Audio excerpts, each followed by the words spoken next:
নমস্কার বন্ধুরা, আমি পলাশ বিশ্বাস আর আপনারা দেখছেন পলাশ বিশ্বাস ভিডিওস। আশা করি আপনারা প্রত্যেকে ভালো আছেন এবং আপনাদের বাগানের প্রত্যেকটি গাছ ভীষণ ভীষণ ভালো আছে। বন্ধুরা, থাম্বনেল আর টাইটেল দেখে বুঝতেই পেরে গেছেন যে কোন বিষয় নিয়ে আজকে আলোচনা করব। হ্যাঁ বন্ধুরা, এপ্রিল মাসে এই অপরাজিতা ফুল গাছ বা নীলকণ্ঠ ফুল গাছ যেটাই বলি না কেন, তার কি খাবার দাবার এবং কি পরিচর্যা গ্রহণ করব যাতে করে গাছটা এই রকম সুন্দরভাবে স্ট্যান্ড আকারে থাকে, ঝোপালো হয় এবং তার পাশাপাশি আসে প্রচুর ফুল। অপরাজিতা গাছ আমরা সাধারণত জানি লতানে গাছ। যদি কোনো জায়গায় টবেতে বসিয়ে আপনারা গাছটিকে লতিয়ে দেন তাহলে কিন্তু সেই গাছটা লতিয়ে চলে যাবে। ক্রমাগত পরের দিকে গিয়ে দেখা যায় যে গোড়ার দিক থেকে অনেক ফাঁকা এবং উপরের দিকে যথেষ্ট পরিমাণে পাতা এবং ফুল বিস্তার করে থাকে লতিয়ে দিলে, এবং প্রচুর পরিমাণে ফুল ফোটে। কিন্তু এই রকম স্ট্যান্ড আকারে যেরকম দেখছেন এই রকম গাছ করতে গেলে কী করতে হবে? আকর্ষ যেগুলো আছে সেগুলোকে পিঞ্চ করতে হবে। করতে করতে করতে করতে দেখবেন যে এই গোড়াগুলো কিন্তু অনেকটা মোটা আকার নিয়ে নেবে গাছটির, এবং গাছটি এইভাবে স্ট্যান্ড আকারে থাকবে এবং তাতে ফুলও পাবেন প্রচুর পরিমাণে। তো তার জন্য বিশেষ কিছু খাবার দাবার দিতে হবে, কারণ টবেতে গাছ করতে গেলে আমরা জানি যে জমিতে গাছ বসালে যেটা প্রয়োজন পড়ে না সেভাবে খাবার না দিলেও চলে যায়, কারণ মাটির তলে যত দূর ইচ্ছা তারা শিকড় বিস্তার করতে পারে এবং মাটির খাবার তারা কিন্তু সংগ্রহ করতে পারে। কিন্তু টব যেহেতু একটা সীমিত জায়গা, একটা আবদ্ধ জায়গা, সেই জন্য বাইরে থেকে আমাদের টবের মিডিয়ার মধ্যে খাবার প্রদান করতে হবে। টবের মিডিয়াটা বলে নিই, যারা নতুন এনে বসাবেন অপরাজিতা ফুল গাছ টবে, তারা মাটিটা কীরকম বানাবেন দেখতেই পাচ্ছেন, একদম ঝুরঝুরে মাটি। তো এটা করতে গেলে আপনাকে যে গার্ডেন সয়েল সেটা নিতে হবে 40% একটা টবের, আর সমপরিমাণ মানে গার্ডেন সয়েলের সমপরিমাণ নিয়ে নেবেন আপনারা কম্পোস্ট, যে কোনো কম্পোস্ট, সেটা ভার্মি কম্পোস্ট হতে পারে, সেটা পাতা পচা সার হতে পারে, বা যদি গোবর সার নেন সেটা 1 বছরের পুরনো হতে হবে।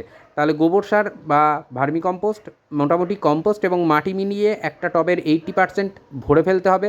ফাঁকা থাকবে 20%। সেই 20% আমরা কি করব?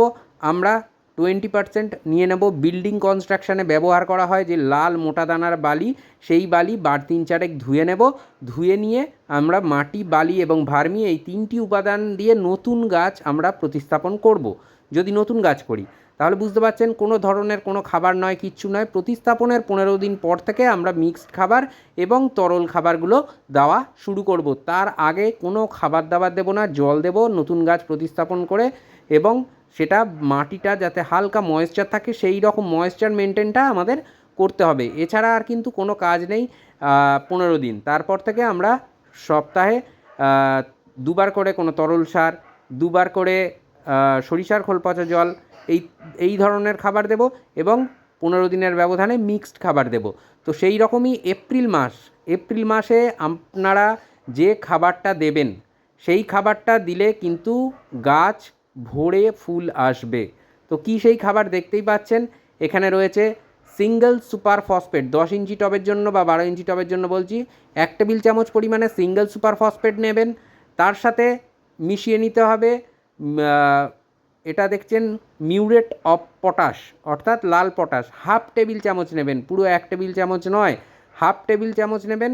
আর এটা যেটা দেখতে পাচ্ছেন সেটা হচ্ছে মাইক্রোনিউট্রিয়েন্ট, যেটা অনুখাদ্য থাকে, মানে জিআর দানা বলা হয় যেটাকে, সেটা নেবেন 1 চা চামচ, এর বেশি নয়। এই 3টে খাবার আপনাদেরকে ভীষণ ভালোভাবে মিশিয়ে নিতে হবে, অর্থাৎ মাইক্রোনিউট্রিয়েন্ট, পটাশ এবং ফসফেট, এই 3টে খাবার আপনাদেরকে নিতে হবে। হ্যাঁ, এর মধ্যে পটাশ এবং ফসফেটটা দেখছেন রাসায়নিক। অনেকে বলবেন যে অর্গ্যানিক পদ্ধতিতে দেখান। অর্গ্যানিক পদ্ধতিতে অবশ্যই দেখানো যাবে, সেই কি আপনারা ব্যবহার করতে পারবেন। এই পটাশটা অর্গ্যানিক পটাশ নিয়ে নেবেন, 1 টেবিল চামচ নেবেন যদি অর্গ্যানিক পটাশ নেন। তার সাথে দেখুন সিঙ্গেল সুপার ফসফেটটা নিতেই হবে, কারণ ফসফরাসের যোগান দিতে হবে এই সময় গাছকে, যাতে করে প্রচুর পরিমাণে ফুল আপনারা পান গাছ থেকে। সেই কারণে কিন্তু ফসফরাস এবং পটাশ ভীষণ গুরুত্বপূর্ণ এই সময় অপরাজিতা গাছের জন্য। আর অবশ্যই দরকার মাইক্রোনিউট্রিয়েন্ট, কারণ আমরা বাইরে থেকে নাইট্রোজেন, ফসফেট, পটাশ জাতীয় খাবার দিই। তো সেই ক্ষেত্রে মাইক্রোনিউট্রিয়েন্ট টবের মাটির মধ্যে অন্তত থাকাটা বাঞ্ছনীয়। তাই জিআর দানা, যা অনলাইনে বায়োজাইম নামেও পেয়ে যাবেন, এই জিআর দানা আপনারা কিন্তু নিয়ে নিতে পারেন। নিয়ে আপনারা দিয়ে দেবেন। না থাকলে অ্যাগ্রোমিন যে সয়েল প্লাস বলে যে মাইক্রোনিউট্রিয়েন্ট আছে সেটা ব্যবহার করতে পারেন, বা অন্যান্য যে কোনো মাইক্রোনিউট্রিয়েন্ট আপনারা টবের মিডিয়াতে দিয়ে দিতে পারেন। সেটা যদি তরল আকারে হয় তাহলে তরল আকারে জলে গুলে 300 থেকে 350 ml নিয়ে আপনারা সেই তরল জল আপনারা দিয়ে দিতে পারেন টবের মিডিয়ায়।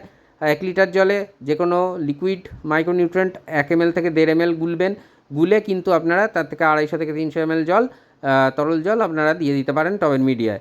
তো মাইক্রোনিউট্রিয়েন্টের জন্য বললাম। এই যে খাবারটা দিলেন, এরপরে কিন্তু এখানেই শেষ নয়, এরপরেও রয়েছে, কারণ এই অবধি দেখে হয়তো অনেকে স্কিপ করে বেরিয়ে যাবেন। পরপর যতদিনের ব্যবধানে যে খাদ্য উপাদানগুলো দিতে বলবো সেগুলো টবের মাটিতে দেবেন, এবং অবশ্যই গাছের পাতায় স্প্রে করার জন্য কিছু কিছু বলে দেবো জিনিস, সেগুলো করলে তো আরও ভালো রেজাল্ট আপনারা পেয়ে যাবেন। তো দেখুন, টবের মিডিয়ায় যেভাবে খাবার দেওয়া হলো, এই খাবার দেওয়ার পর মাটিটাকে হালকাভাবে মিশিয়ে দেবো মাটির সাথে।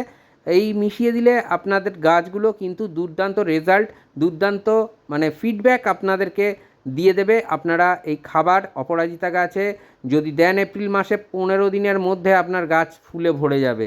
তো যদি ব্যবহার করেন তাহলেই বুঝতে পারবেন।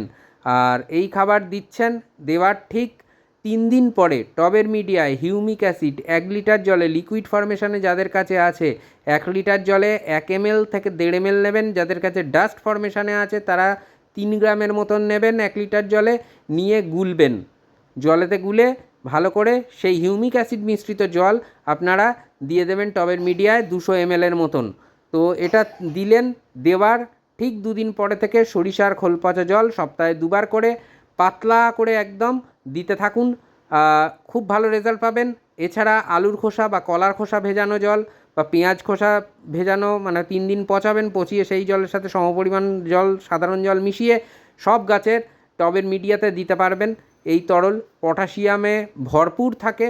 আর এই যে খাবারটা টবের মিডিয়ায় দেওয়া দেখালাম, এই খাবার যদি দেবেন কতদিনের ব্যবধানে, এই খাবার দেবেন 15 দিনের ব্যবধানে। আর সপ্তাহে যেভাবে বললাম হিউমিক অ্যাসিড 20 দিন পরে আবার দিতে পারেন, কিন্তু তার মাঝে আর নয়। আর এছাড়া সরিষার খোল পচা জল বা সপ্তাহে 2 বার করে ওই কলার খোসা, আলুর খোসা, পেঁয়াজের খোসা ভেজানো জল, এইগুলো কিন্তু যদি চালাতে থাকেন কন্টিনিউয়াসলি, তাহলে দেখবেন আপনার অপরাজিতা গাছ কিন্তু ফুল দেওয়া শুরু করবে, ফুল শেষ করার নাম নেবে না, যদি এপ্রিল মাসে এইভাবে পরিচর্যাটা করতে থাকেন। এরপর যে কাজটা করতে হবে ভীষণ গুরুত্বপূর্ণ। আপনার গাছ থেকে প্রচুর পরিমাণে ফুল পেতে গেলে এই কাজগুলোর মধ্যে অন্যতম যে সেরা জিনিস বা আমাদের মাথায় রাখতে হবে সেটা হচ্ছে যে যেখানে সর্বোচ্চ সূর্যালোক পড়ে এমন স্থানে রাখুন সকালের নরম রোদটা। যখনই দুপুরের দিকে হয়ে যাবে 12টা বা 12:30 এরকমের দিকে রোদ না পড়লে খুবই ভালো হয়, কিন্তু যদি পড়ে কোনো সমস্যা নেই। তো যাই হোক, সকালের রোদটা এই অপরাজিতা গাছ কিন্তু ভীষণ পছন্দ করে। আর এই রকম ঝোপালো করে তুলতে গেলে মাথা পিঞ্চ করতে হবে, পিঞ্চিং পদ্ধতি চালিয়ে যাবেন, দেখবেন দুর্দান্ত রেজাল্ট পাওয়া যাবে।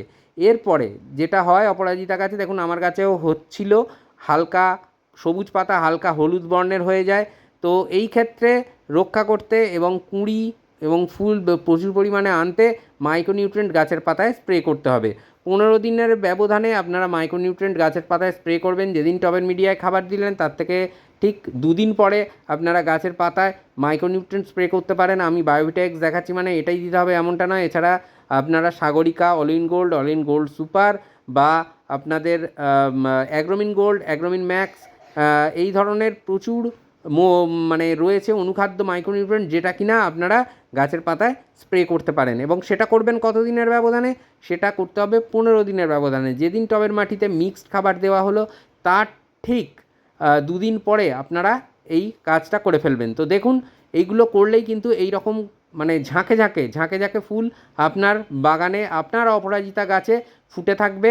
আর গাছটাও দেখবেন ধীরে ধীরে একটা যেন সুন্দর বনসাই রূপ নিয়ে নেবে। এটা যদি করতে পারেন, মাথাগুলো পিঞ্চ করতে পারেন, আকর্ষকগুলো প্রথমের দিকে হয়তো কম ফুল পাবেন, কারণ যেহেতু লতানে গাছ লতিয়ে যাওয়ার প্রবণতা, যখনই মাথাগুলো পিঞ্চ করে দেবেন তখনই কিন্তু তার বৃদ্ধি কিছুটা থমকে যাবে, তারপর সাইড থেকে আরও ডাল আসতে শুরু করবে, তখন করে কিন্তু আপনি আপনার গাছ থেকে প্রচুর পরিমাণে ফুল উপহারস্বরূপ পেয়ে যাবেন। একটু সময় লাগবে, এই পিঞ্চিং পদ্ধতি চালিয়ে যান, দেখবেন দুর্দান্ত লাগবে টবের মধ্যে যখন এই অপরাজিতা গাছটি হয়ে থাকবে একদম বনসাই রূপের আকারে। তো আশা করি বন্ধুরা বুঝতে পারলেন যে কীভাবে পরিচর্যা করতে হবে, এপ্রিল মাসে কী খাবার দিতে হবে, এই খাবারই দিন। আর কোনো ধরনের খাবার এখন দেওয়ার কোনো প্রয়োজন নেই, যে না হাড়গুঁড়ো, না শিংকুচি, না নিমখোল, এই ধরনের খাবার দিয়ে যেটা দেখালাম, যে তরলগুলো দিতে বললাম, যেটা তরল গাছের পাতায় স্প্রে করতে বললাম, সেই মতো করুন, দারুণ রেজাল্ট পাবেন। তো আশা করি বুঝতে পারলেন যে কীভাবে কতদিনের ব্যবধানে কী কী খাবার দিতে হবে।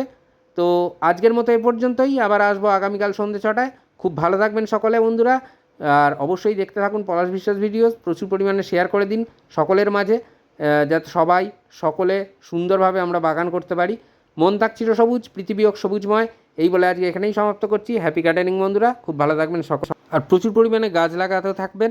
নমস্কার বন্ধুরা, আজকের মতো এটুকুই।